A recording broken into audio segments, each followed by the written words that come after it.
lab-grown meat. We have never replicated this process on massive scales. You actually don't do lab-grown meat, you do lab-grown fat. Exactly. Why? Yeah. We focus on fat because fat is the best part of meat. So we realized that by bypassing the structural problem and making fat instead, it was technically more feasible. With fat, a little bit goes a long way. So we're going to go into our tissue culture. So here's our kitchen. This is our molecular biology lab. I told you I'd show you where the cells start their lives. Like the top secret workshop, That's right? the top secret workshop, yeah. We're building the world's biggest biomanufacturing company. We want to make more fat than anybody else and make a real difference with it. Hey guys, welcome from the beautiful city of London. I wanted to do one of my cute walking intros, but it's raining. And why is it raining? Because it's freaking London. Okay, cool. So before we get started with today's video, I want to give everyone, like a few guys actually, a quick shout out. The first videos we published already have like 10K views and more, and yeah, it's just like a lot of positive comments. People are sharing our videos. Really, really love that. The main idea of the series is to show hyper ambition in Europe, to show that there's like a lot of really, really tier one companies that have like easily the legit potential to become #1 in their field worldwide, not in Europe, but like worldwide. And so yeah, thanks for the support is what I'm trying to say. Anyway, about today's topic, do you guys remember like all this hype around lab-grown meat a few years ago? Like, you know, a steak grown in a lab. It's kind of like got a little bit quiet around that, and it seems, as far as I understand at least, that the best we can currently do is like do like small scale production of minced meat for burgers, and so on and so on. Like it's really hard to scale it. It's really hard to make it taste good and all this kind of stuff. And there's actually a company in London called Hoxton Farms that has like a cheat code to all of this. So instead of like producing, I just remembered why I left London. Let's find out if my video equipment is waterproof. Okay, so I'm inside. Literally everything is wet. I hope my equipment survived. I hope we don't have to use AI or something. Get like any water drops out of the lens. Yeah, I put on my cap because I'm like wet to the bone now. I remember why I left London. I remember why I left London.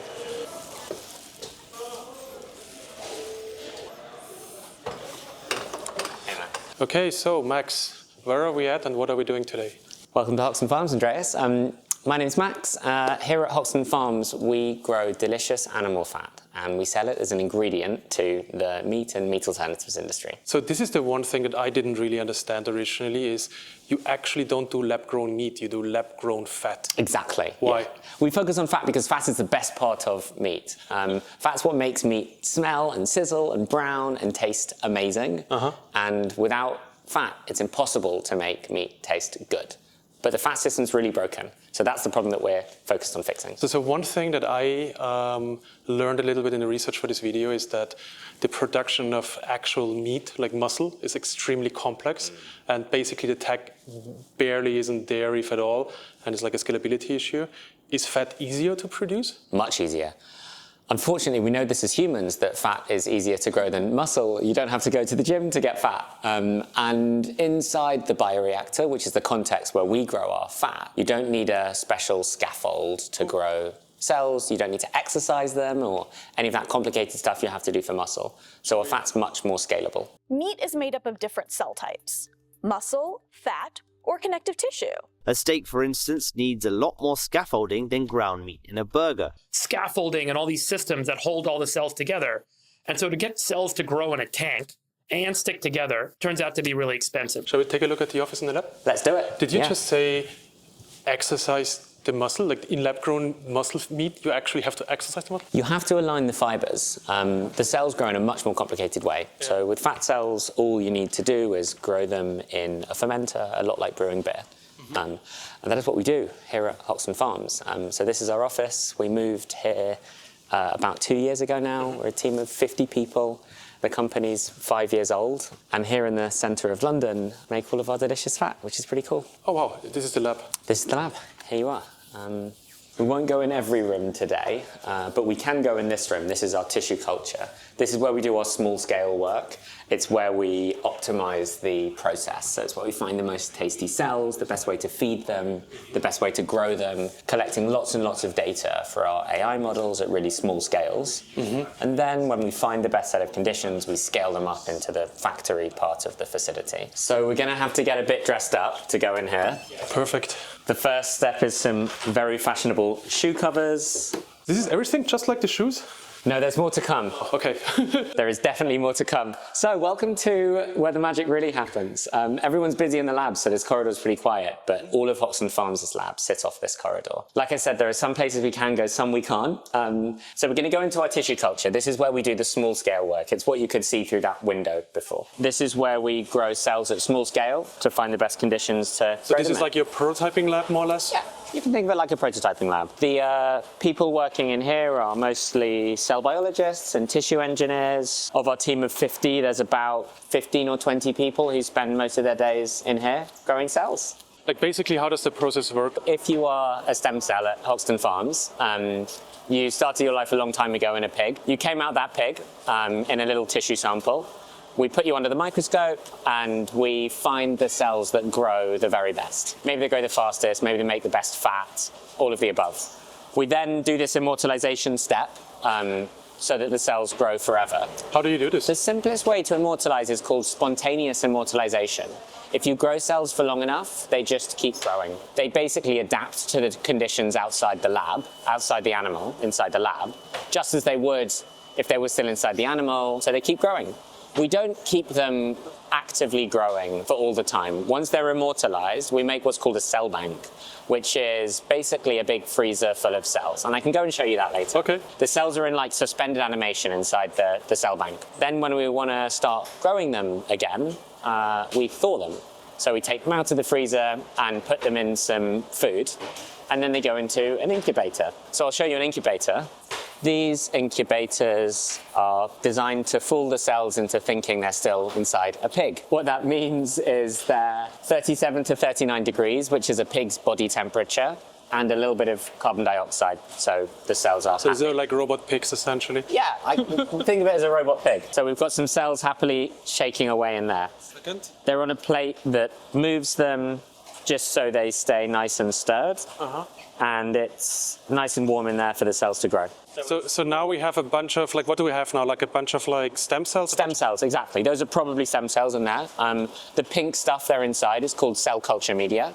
It's a mixture of sugars and salts and amino acids to help the cells grow. It's basically what the cells would get from the pig's blood normally. It's pink because we put a chemical in there to make it easier to see. But yeah, so the cells grow inside incubators. You saw them growing in these shaker flasks, which are like a few hundred milliliters of culture. This is somewhere in between the really small scale and the really big scale. How different is the actual mass production, scale production from this process? Really different. Okay. Yeah. So this is mainly to like iterate on the stem cells? This is R&D.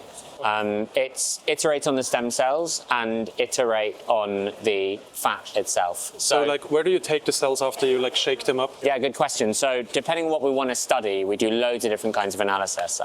There happen to be some cells on this microscope here. These are stem cells. You can tell they're stem cells because they're small individual blobs. This is the way they look for the first few days of their life. But then when we start turning them into fat, they get bigger and juicier, and you start seeing big oil droplets forming inside the cells.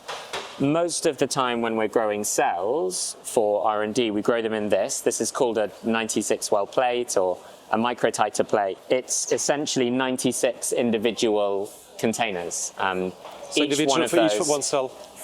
Not one cell. There'll be millions of cells inside each one of these. It's one experiment. It's one set of conditions, maybe different food or different cells. So basically cohort testing for cells? Precisely, yeah. Okay. Over here we've got a cell sorter, which is a robot with some fluorescents and lasers that lets you, the black box, the Sony thing, yeah, that lets you understand some other properties of the cell.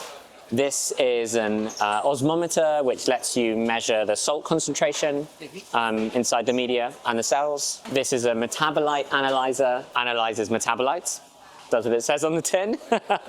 Salt and other ions and carbon dioxide, that kind of thing. A bunch more microscopy, and actually right place, right time, you can see some fat cells growing here. So this monitor is connected to this microscope. This is an automated high content imager. I'm not going to lift this up because it's working now, but you can see this stage slowly moving.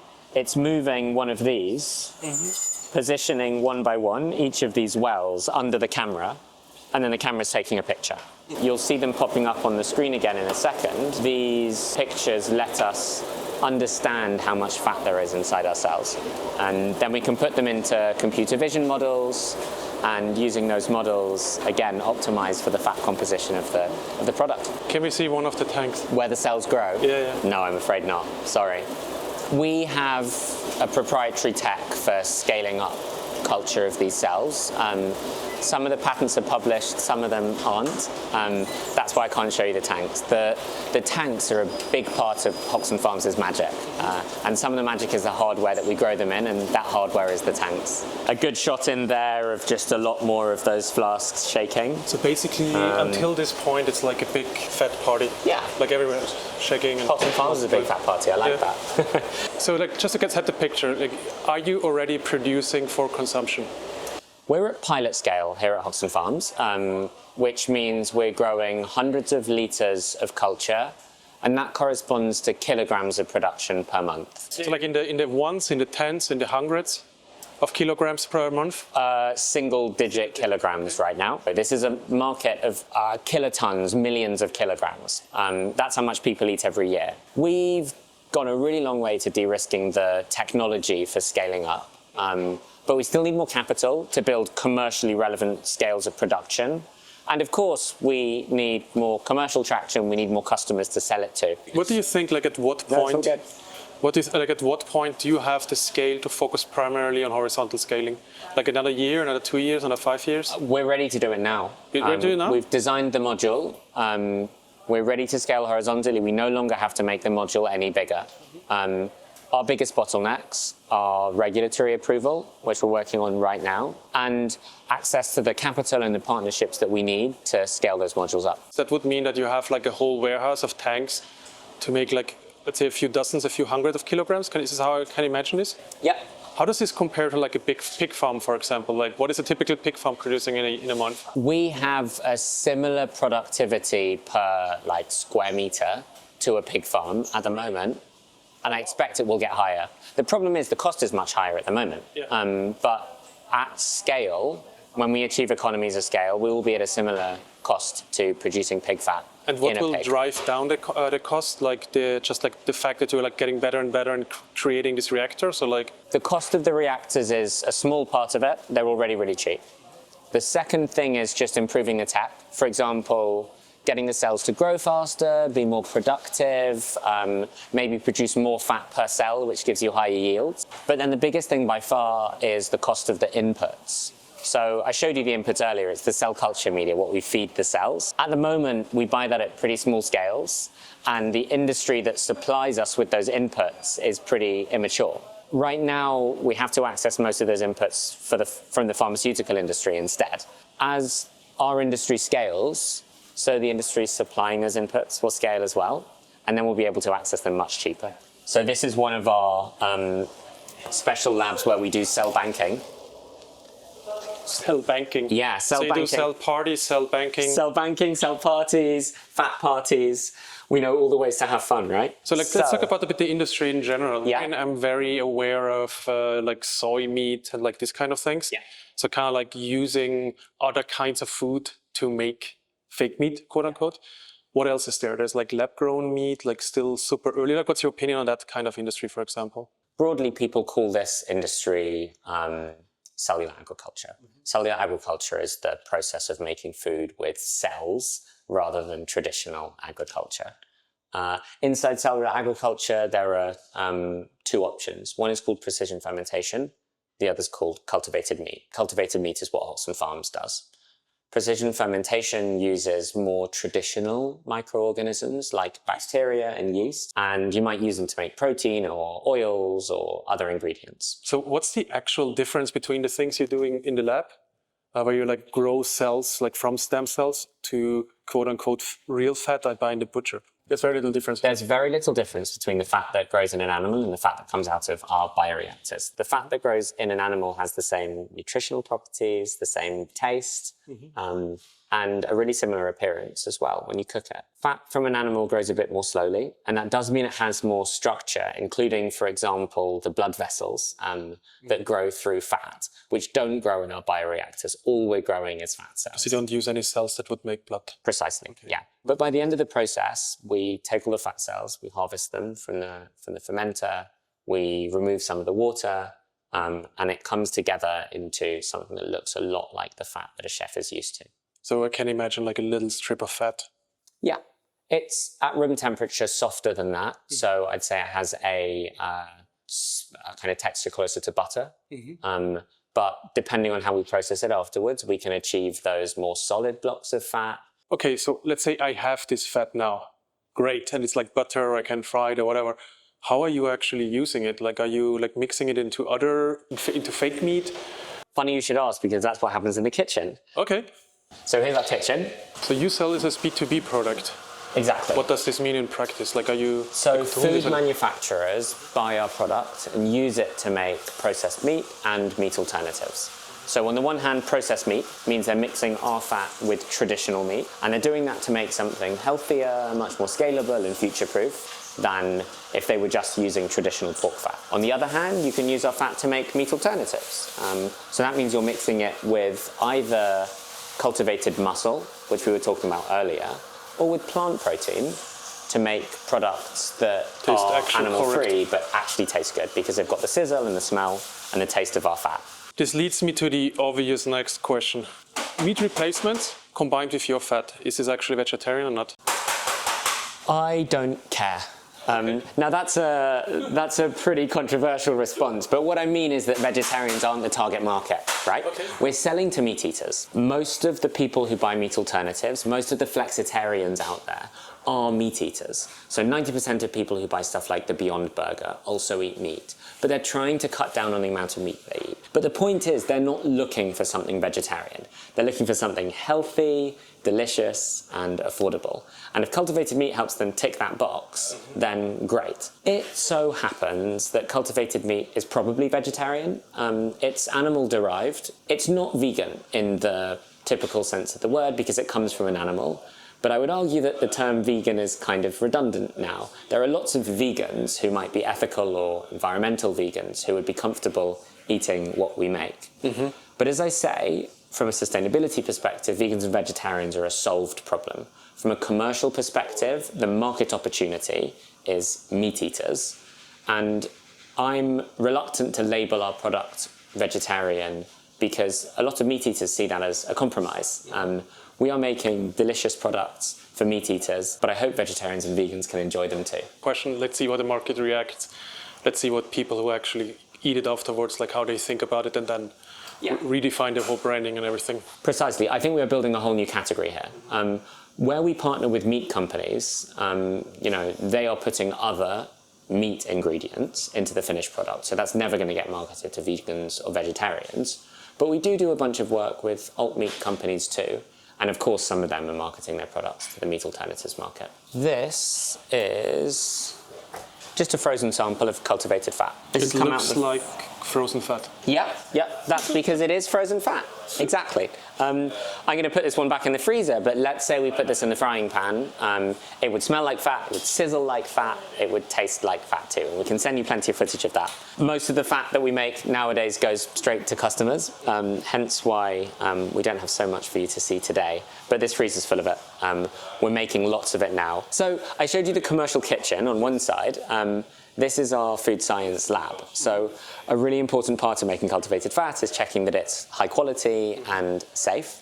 So this is where our awesome analytics team works, generating the QC data that lets us check the quality of the fat, and also generating the safety data that we share with the food regulators so they can feel comfortable that this is safe for consumers. So two important parts of the food coin both happening in this room. This is our molecular biology lab. This is where we study some of the genome engineering methods that we can use. You said that you're also using like gene editing to make the fat actually tastier and everything. It's like this basically, this is what's happening here? Exactly, yeah. So my background is in synthetic biology, genome engineering. That's what I did my PhD in. So it's a topic really close to my heart. Right now, the product that we're selling to our customers is not genetically engineered. But in the long term, for price and quality and taste, genome engineering is definitely the route to success. So we already have a really active genome engineering pipeline in the company. And the aspects to focus on is like obviously taste, as you mentioned, but also like how quickly they grow, and like basically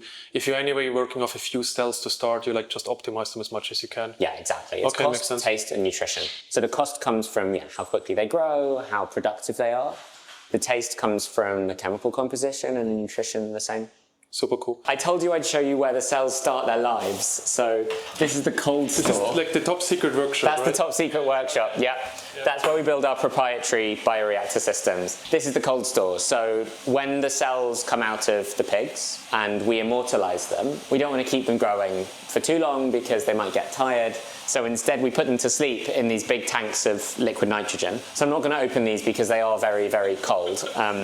But essentially, this is a baby one and this is a big one. They're full of hundreds of liters of liquid nitrogen, which is at, I want to say minus 172 degrees, but don't quote me on that. But that's basically you do this to stop them growing without control, essentially. Yeah, it puts them in like suspended animation. They freeze, they stop. But if you freeze them in the right way, then you can bring them back to life. How did all of this come to happen? How did you meet your co-founders? What did you start at some point say, you know what would be cool?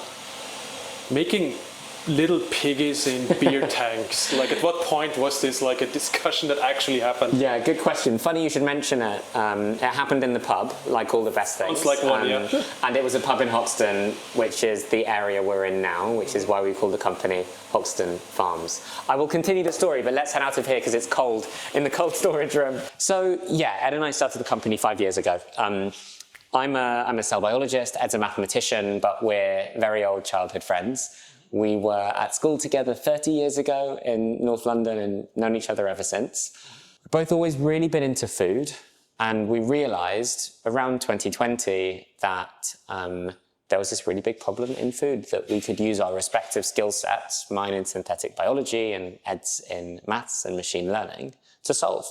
And so in the middle of the pandemic, the perfect time to start something slightly crazy and slightly new, we started Hoxton Farms. And since the beginning, we've been focused on making fat as a B2B ingredient. Okay, so like from the very get-go, because of your background, you knew that this is actually more approachable, that makes more sense, more scalable. This is actually a viable product versus like going for the thing that might be viable in 5 to 10 years, basically. Precisely. Now, I think muscle is an awesome problem to solve. It's technically extremely challenging, especially to get that structure right. Mm-hmm. The cultivated meat products that are on the market right now are closer to muscle than they are fat, but they don't have that structure, and the structure is such an important bit. So we realized that by bypassing the structural problem and making fat instead, it was technically more feasible, but also commercially it made more sense, because with fat, a little bit goes a long way. Mm-hmm. With just 10, 20% fat in the finished product, you can completely transform the way it tastes. So just to understand this, like most of the lab meat that we currently see, like from Europe, from the States, are actually without the fat. Correct. Done. So like they add plant oil. So like what are they adding usually? Yeah.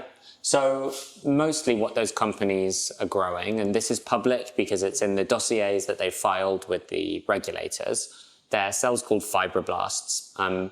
They're a kind of fast-growing adult cell that has a lot of the protein composition of the meat that we eat, and therefore some of the taste, but it doesn't have this structure. The fibroblasts don't form these long muscle fibers, which is what we are used to eating when we like enjoy biting into a steak.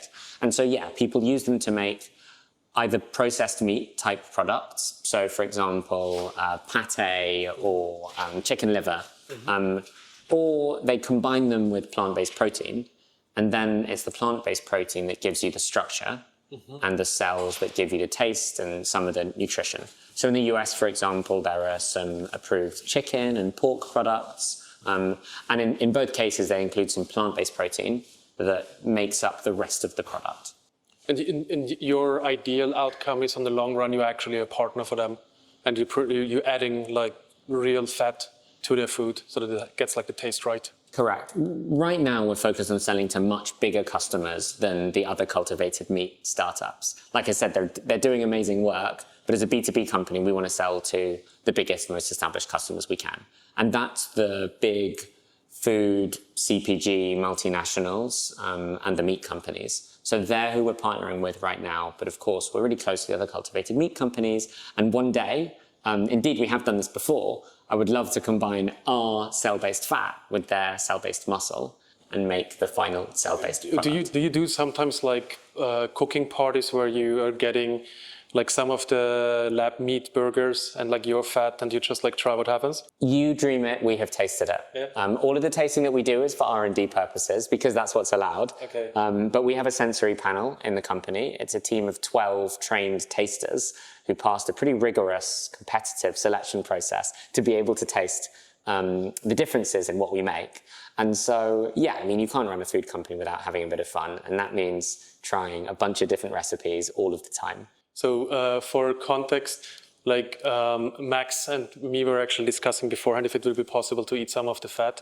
And so it turns out I can't because we're like in the UK right now, and the regulation says this kind of product is currently not here in this country, not yet allowed for human consumption. So you have like people who have to go through the whole process, and they're the only ones officially allowed to eat it. And we can't eat it on camera here because that would basically not be regularly compliant. Exactly, yeah, and we have to follow the rules. But we eat it all the time, and it tastes delicious. So you're currently having in Japan, you're having your first B2B larger scale customer.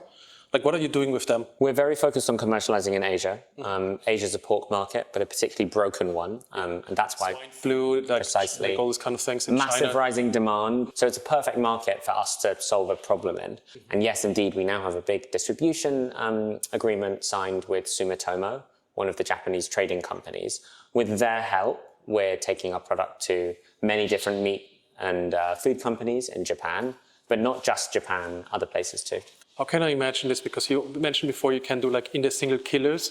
Is like these kind of partnerships where they basically create the production labs to scale it up, and you bring the IP, you manage them, but they actually provide the financing for it? Yeah, exactly. So right now at pilot quantities, we're doing pilot work with these customers, helping develop the recipes, the manufacturing processes to turn our fat into the finished sausage, say. But the way that we scale up is by co-locating our manufacturing infrastructure with theirs. And that way we produce the fat on site next to where they make the finished product. I mean, like, sorry, the partnership you're doing with them is like only with Japan, or is it like with China or like other countries? That partnership is focused on Japan, but we're building partnerships in Thailand, in Korea, in Singapore. Regulation is market by market. So just because you manufacture in Japan, it doesn't mean you have to sell in Japan.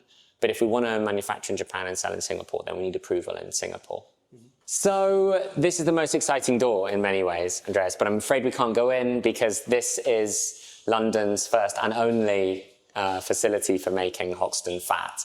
This is basically like your in-house It's the production. modules, yeah. So I was telling you about these modules that we scale out earlier. Rather than thinking of them as beer tanks, I'd think of them like the servers in an AI data center.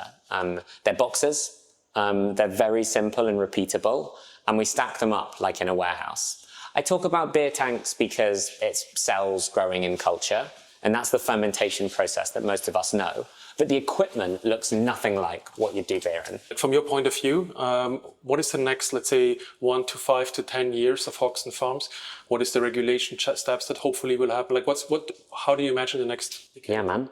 We're building the world's biggest biomanufacturing company. We want to make more fat than anybody else and make a real difference with it. We expect to commercialize in the next 18 months or so, which is when we should get our first regulatory approvals. Here in the UK? Most likely in Singapore first, but then shortly followed by the UK and potentially the USA as well. And in Japan, you already have like the regulatory? No, we don't. It's not neither. yet. Yeah, so we're working on it in Japan as well. The timing is a bit more flexible in Japan, but like I said, most of the focus in Japan is manufacturing in Japan with Japanese companies, but initially initially we can export to other approved markets like Singapore or elsewhere, Thailand, Korea in the region. So from your point of view, not only is tech right now at an inflection point, it also looks like that globally the regulation is at an inflection point where it's in multiple countries becoming like completely compliant to do so.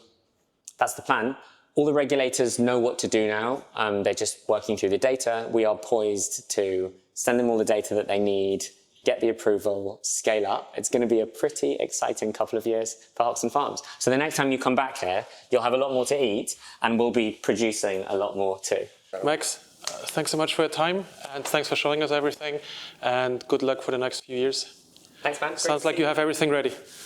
Cool, bye-bye. Enjoy. Cool. So this was Hoxton Farms.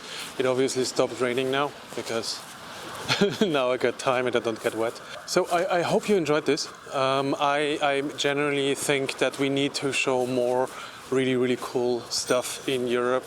We have dozens of companies that have a legit claim to be #1 globally. Hoxton Farm, if the regulation works out, if the scaling works out, if they can get enough money, has a real shot of becoming #1 globally for their topic. And yeah, like if there's any other companies that you think we should feature that we might not know about, please let me know in the comments. And in general, like just thanks for the support. Like please, whenever you share those videos, whenever you like leave a comment, that means a lot to us. So yeah, thanks for everything. Thanks for watching and see you in the next episode.